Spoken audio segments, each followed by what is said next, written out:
आज आपको हम बताएंगे कि फार्मेसी के ऊपर गरीब बंदों को चूना किस तरह लगाया जाता है। जिस मेडिसिन की कीमत चंद रुपए में होती है उसको सैकड़ों में किस तरह फ़रोख्त किया जाता है।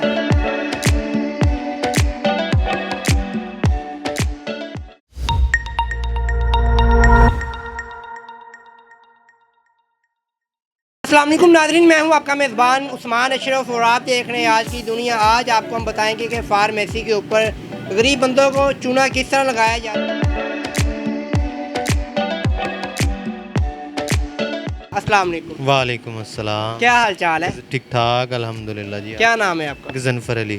गज़नफ़र भाई, बताइएगा कितनी देर हो गई आपको ये काम करते? मुझे तकरीबन 4-5 साल हो गए हैं ये मेडिसिन के बिज़नेस से।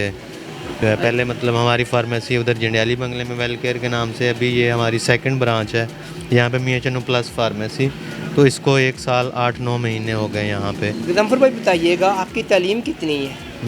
मैंने पहले डॉक्टर ऑफ फार्मेसी की है BZU मुल्तान से, उसके बाद मैंने MBA की है इस्लामी यूनिवर्सिटी बहावलपुर से। यानी कि आपने अपने शोबे के अंदर ही आपने एंट्री की है। अच्छा गज़नफ़र भाई बताइएगा, इस डब्बी के ऊपर यानी कि जो कीमत है वो सैकड़ों में लिखी होती है, लेकिन जबकि दवाई की जो कीमत होती है चंद रुपए की होती है। बताइए ये क्या माजरा है? ये असल में इस तरह नहीं होता। ये बहुत कम कंपनीज़ होती हैं जिसमें जो है वो प्राइसेस बहुत ज़्यादा लिखी होती हैं लेकिन उनकी कॉस्ट कम होती है, जबकि ये जितनी भी मल्टीनेशनल कंपनीज़ होती हैं उनमें एक्चुअल प्राइस ही उन पे लिखी होती है। ये उससे समझ लें कि 14% पे हमें 15 पे आती है, लेकिन उस पर 1% या 0.5% जो है फाइलर नॉन फाइलर की बेस पे टैक्स लग जाता है। तो इसमें मार्जिन नहीं, जैसे इस पर लिखा होगा 337। तो अगर मैं आपको बताऊँ ये हमें कितने की कॉस्ट हुई है, ये मेडिसन 287 की, मतलब हमें इस पे हमारे पास मार्जिन नहीं है। कुछ कंपनीज़ होती हैं जिनको हम लोकल मेडिसिन कहते हैं या कट रेट वाली मेडिसिन कहते हैं, उनमें इस तरह का कुछ होता है। जैसे ये यहाँ पे एक और पड़ी होगी, ये बेफ्लाम है। अब सेम साल्ट है, ठीक है, उसमें डिक्लोफेनिक पोटाशियम, यहाँ पे डिक्लोफेनिक पोटाशियम। तो इसमें होता है कि ये हमें जो है कम रेट में आई है, लेकिन हम फिर उसको उतना ही कम प्राइस पे सेल करेंगे। हम इसको इस रेट पे, जैसे 181 लिखा हुआ है, तो हम इसको 181 पे सेल नहीं करेंगे। हम इसका जो है 40 रुपए की डब्बी जो है वो सेल कर देंगे।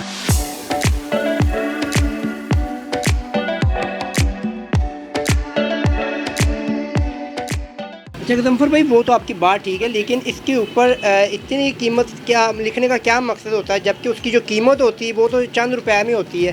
फिर कंपनी इसके ऊपर इतनी मार्जिन क्यों लिखती है? कंपनी, अब देखें ना, कंपनी ने हर जगह एक ही रेट नहीं देना। कंपनी पूरे पाकिस्तान में ये ऑपरेट करेगी तो वो अब शहर में भी आएगी, गांव में भी जाए, जहां उसके पीछे क्या लॉजिक है ये ज़्यादा बेहतर तो वो कंपनी वाले बता सकते हैं, या हो सकता है उन्होंने रेट जो है, अब अगर इसके ऊपर वो 40 ही लिखेंगे तो उनको मजबूरी है कि वो इसको वही 30 रुपए में सेल करें हमें, या 32 रुपए में, 34 रुपए में।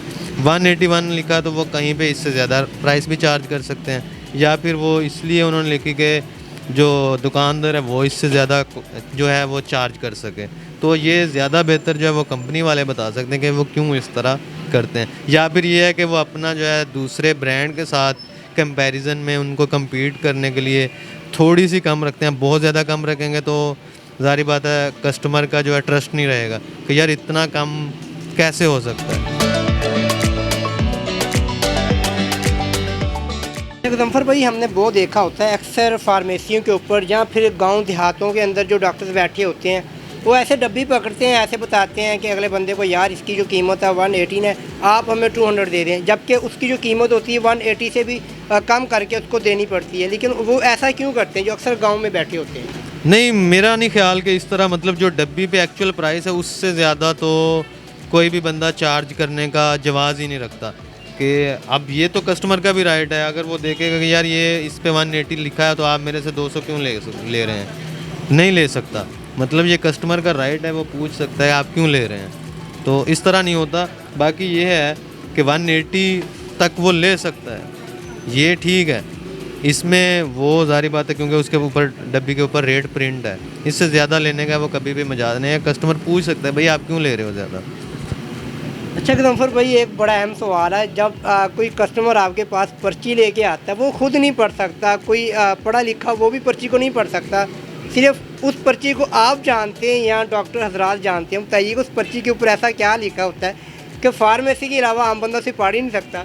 वो असल में इस तरह होता है कि कुछ मेडिसिन, आजकल मेडिसिन की कंपनीज दिन ब दिन मेरे ख्याल में इतनी ज़्यादा कंपनीज आ गई और हर कंपनी की हर साल्ट में मेडिसिन जो है ना वो आती रहती है। हर दूसरे दिन आप देखेंगे मार्केट में एक ही, जैसे ये पेन किलर है तो हर कंपनी का पेन किलर सेम साल्ट में होगा, ठीक है।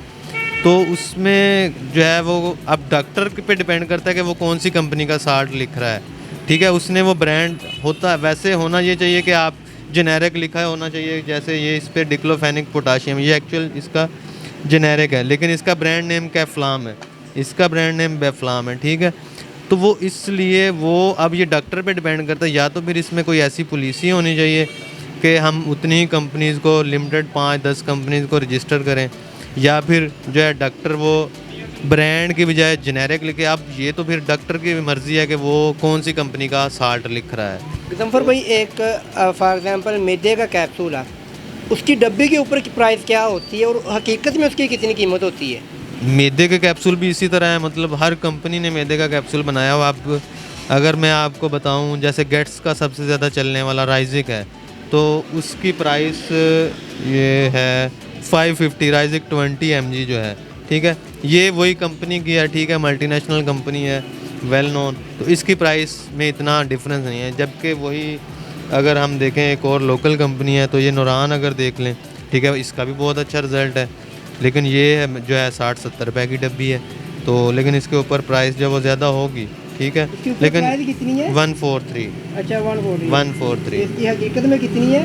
60-70 रुपये की डब्बी है। यानी तो कि एक डब्बी के पीछे नाज़रीन तकरीबन 70 से 80 रुपए की बचत, यानी कि डब्बी के मुताबिक है। अच्छा गजम्फर भाई, ये एक बहुत अहम सवाल हमें बताइएगा, जब कोई पेशेंट डॉक्टर के पास जाता है तो उसे पर्ची लिखवाता है, तो डॉक्टर का कहना होता है कि जो हमारे हॉस्पिटल के अंदर मेडिकल स्टोर है, सिर्फ आपने वहीं से मेडिसिन लेनी है, बाहर से नहीं लेनी। उसकी क्या वजह, डॉक्टर अपने पेशेंट को बाहर से मेडिसिन क्यों नहीं लेने देते, जबकि वही दवाई, वही फार्मूले ऑल टू ऑल बाहर की फार्मेसी से इजीली मिल जाते हैं? वो उसमें यही रीज़न होती है कि डॉक्टर का जो है कंपनी वालों के साथ कोई कॉन्ट्रैक्ट हुआ होता है, ठीक है, कि वो अगर इतनी सेल करेंगे मेडिसिन तो उसके ऊपर इतना जो है उनको रिटेल ट्रेड प्राइस से, इसके अलावा फ़र्ज़ करें जैसे 1 लाख है, 1 लाख की मेडिसिन वो सेल करेंगे तो उसमें 20-25 हज़ार डॉक्टर को एडिशनल मिलेगा। तो इसलिए डॉक्टर फिर वही प्रेफर करेगा कि जितनी जो है मेरी अपनी फार्मेसी से जो अटैच फार्मेसी है वहाँ से ही सेल हो, तो ये वजह होती है और इसके अलावा कोई वजह नहीं होती। और अर्श भाई, क्या ये सरासर ज़्यादती नहीं है एक गरीब बंदे के साथ जो हज़ारों रुपया डॉक्टर की फ़ीसें भरता है, उसके बाद फिर भी वो डॉक्टर की मर्ज़ी के मुताबिक ही उसके मेडिकल स्टोर से मेडिसिन ले, जबकि पेशेंट को खुलम खुली इजाज़त होनी चाहिए भी मैंने ये पर्ची आपको मेडिसिन लिख दी, आप जहाँ से मर्ज़ी ले। इसमें भी मेरे ख्याल में हमारे जो है लोगों को या पेशेंट को कह सकते हैं कि बहुत ज़्यादा अवेयरनेस नहीं है। कुछ इवन के अगर हम फार्मेसी पे मेरे पास आएगा ना तो मैं उससे कहूँगा यार ये मेडिसिन जो है ये इतने की है, ठीक है, जबकि इसी फार्मूले में इससे अच्छी कंपनी की मेडिसिन जो है वो आपको सस्ती भी मिल जाएगी। जैसे ये मैदे के कैप्सूल आजकल इतनी हज़ारों कंपनीज़ के हैं और उनका रेट जो है इससे भी ज़्यादा होगा, लेकिन कस्टमर जो है वो कहता है बस जो डॉक्टर ने लिख दिया है मैंने वही लेना है। उसमें हालांकि उसको पता होता है कि इसमें डॉक्टर का मार्जिन ज़्यादा है। अगर वही मेरे पास आएगा मैं उसे बताऊंगा कि यार ये जो है आपको सस्ती पड़ जाएगी, ठीक है। गरीब पेशेंट के लिए होना तो यही चाहिए कि उसका अगर ब्रांड लिखा जेनेरिक लिखेंगे, डॉक्टर हजरात भी अगर जेनेरिक लिखेंगे तो अब कस्टमर उसमें ये कर सकता है कि यार वो उसको हम 2-3 ब्रांड का बता दें कि यार ये इतने की टैबलेट है, ये इतने की है, ये इतने की, वो फिर अपनी अफोर्डेबिलिटी के हिसाब से चूज़ कर सकते हैं कि यार मुझे इस ब्रांड की ये वाला जो है ये साल्ट इस ब्रांड का दे दें। तो लेकिन क्योंकि हमारे पास इतनी एजुकेशन नहीं है पेशेंट्स को या जो कस्टमर हैं, तो वो कहते हैं जो डॉक्टर ने लिख दिया है हमें हूबहू वही चीज़ चाहिए।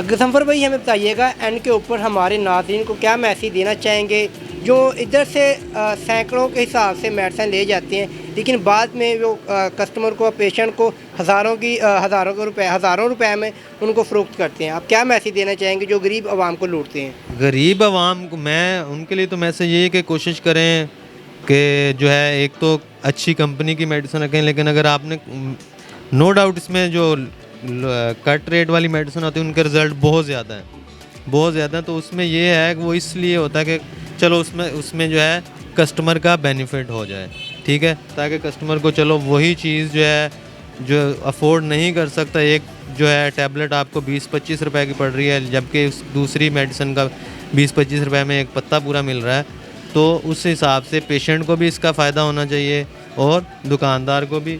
तो वो मिलजुल के ये चीज़ें जो है वो काउंटर की जा सकती हैं। लेकिन अगर आप लोगों को पेशेंट आके ज़िद करेगा कि मैंने ये जो ऊपर ब्रांड लिखा है यही लेनी है, तो उसमें फिर इनडायरेक्टली जो है वो कस्टमर को ही नुकसान है।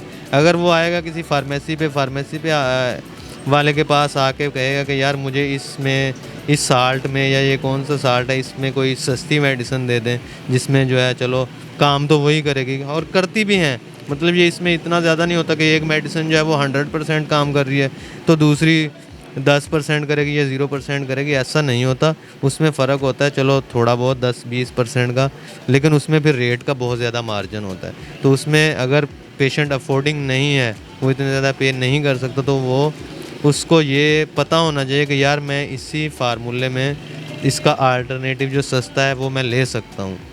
जी बहुत शुक्रिया नाज़रीन, हमारे साथ गज़नफ़र भाई मौजूद थे।